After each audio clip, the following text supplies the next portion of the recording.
morning, Tucson, and everyone. So I'm working on my homework, but it keeps bringing me back to murder or murder suicide. Because what I've been noticing, like if you notice on television, there are so many different types: murder, suicide, whole families should be taken out, all these things. So I started to write. So I'm going to read what I wrote, and then I want to talk about it a little bit. So the psychological field is more focused on depression, suicide, or both. Murder is what we need to focus on, looking for what is not being said. But the clues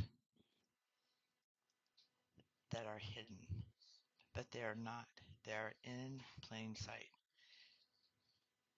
Most people who really want to kill themselves usually give no warnings other than giving away their stuff, um, uncashed checks.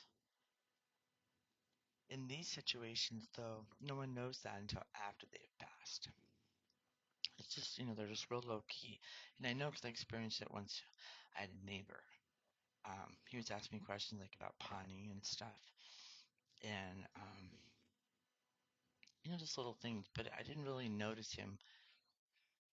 Um, I didn't notice anything. Like, he didn't give me any warnings. But I had a friend at the time who was going through this huge program. And she asked him specifically later that evening, um, are you okay? She was asking all the right questions, and I was thinking to myself, well, where is she getting that from? Like, so whatever training she had, it was good training. But what stood out for me was he said, "Hey, I'm gonna go out. Do you want a soda?" And I was like, "Sure." He brought me a case. A kid had never did that before, and I was like, "I'm gonna give those back to him as soon as he wakes up, the next day." But he never woke up. He shot and killed himself that evening, and we didn't know. And every time I wanted to do a well check, I could smell his cologne at the door. So I figured he was in and out, but I could hear his dog in there, in, in their crate, or in his crate. So then I prayed, asking that his mom show up so she could do the well check, but I didn't know anybody could do that until after that happened. So, so as I'm speaking out loud, I'm going to. Okay, so I'm writing that speaking out loud, I'm going off themselves. But anger is present. Shouldn't that shouldn't that be a red flag of murder or murder suicide? Looking for more Look more closely at the breaking point of the client. Maybe we should focus on the anger more and pry a little to see where it started. Depression of not being able to express oneself. What is the root of the cause? The rate of murder or murder suicide is way too high and out of control as a whole. How can we help to make change? It's Is it starting with who can have guns? Is it power, authoritism, um, to bring back or to pull back crime? Senseless, senseless behaviors that need to be controlled through government to bring order in society.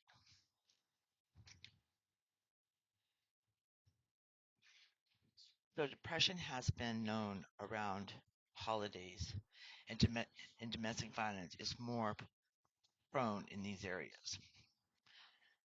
I got have what so a lot of people they go out and they spend all that money and stuff, but they really don't have it. So um, living the lie to please others. I remember working with my dad, and I needed some tennis shoes,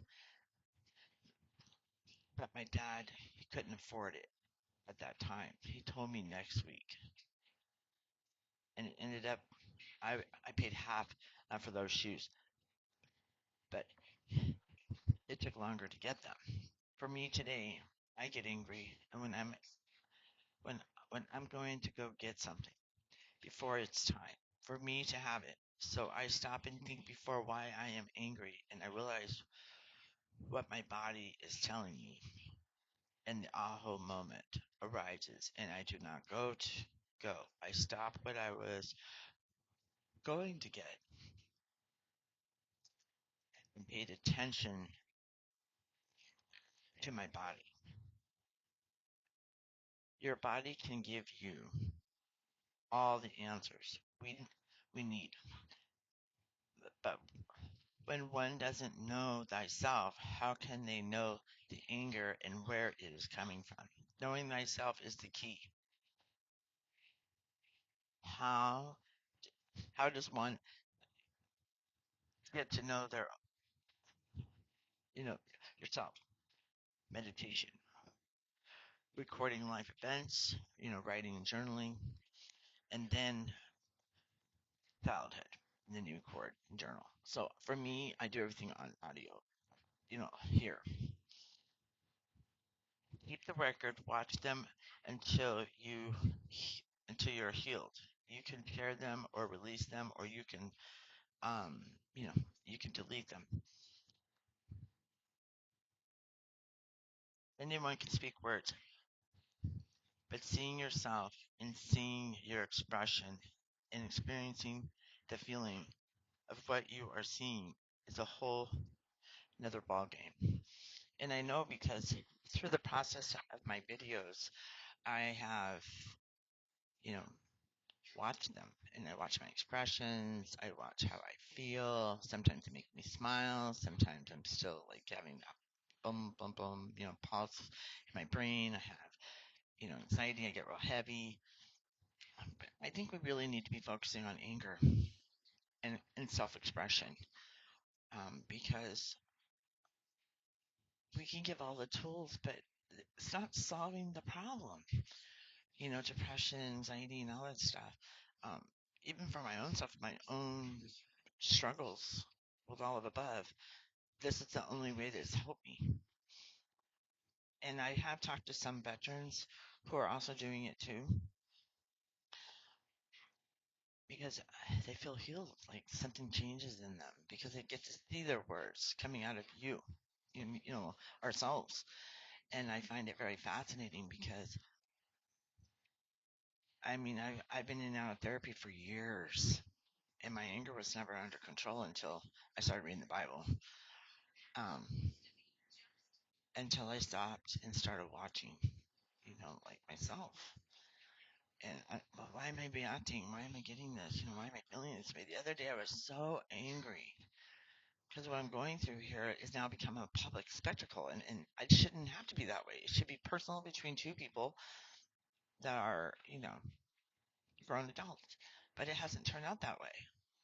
Not at my part. I'm furious because I'm not furious. I want to make change.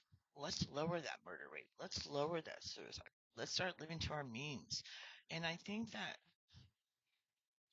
there's a good point and there's bad things, to everything. Nobody likes change, which, you know, true. No one. There has to be a change because it's not getting better. It's getting worse. I mean, if you look at somebody wrong, road rage, anything like that, you could be dead in a second.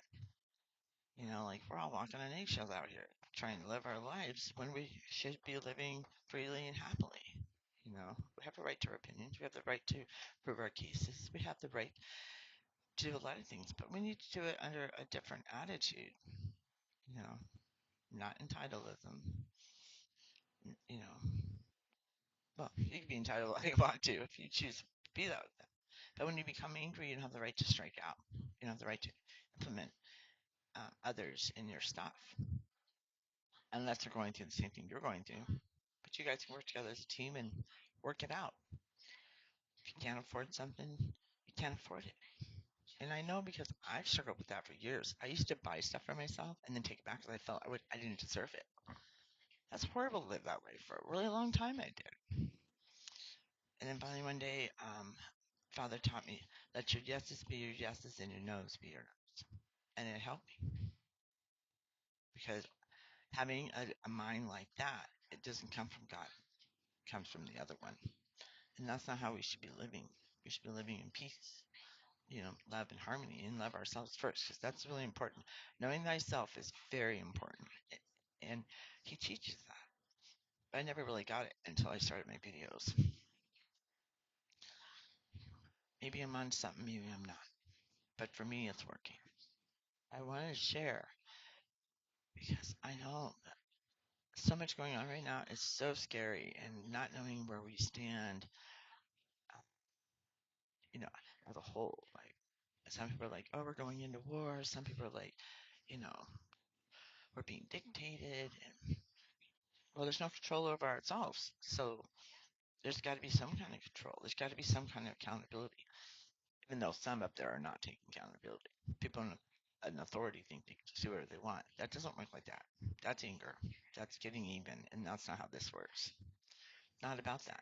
It's about getting to know yourself and putting out yourself here and watch who you are and see your expressions and heal them. You know, some people say like you are, who you hang out with, but that's not in all cases. And that's not shouldn't be addressed that way because we're individual and we think individually and we are different people. All of us, we're not the same. If that was the case, it'd be two Adams, you know. But we have Adam and Eve, we have Frank and John, we have all kinds of cool stuff. You know, no one can pick and choose who you love. No one can pick and choose your decisions. But if you could heal yourself, that's the way to go. If you're feeling not being heard, make a video, put it out. A lot of people do it all the time. That's how you get hurt. Well, it's not threatening you, yeah, or any sign of it. I was really angry that day. So angry. But I was in my house, expressing my feelings, and I be careful what I say too, because I don't want that stuff to come back to me, and I don't want to hurt anyone. I have a right to my anger. I have a right to do what I need to do to make that right. And anger is not where I want to be. I want to be at peace, just like the majority of the world does. I have friends who limit themselves, their life. They don't go out at night. They don't do those things. My mother tried to do that to me, and I wouldn't let her do it, which I talked about in past videos. Um, no, because I have God, and I care for Him, and He loves me. And by the way, Psalms 90 just came up, so let's see what that means. Hold on.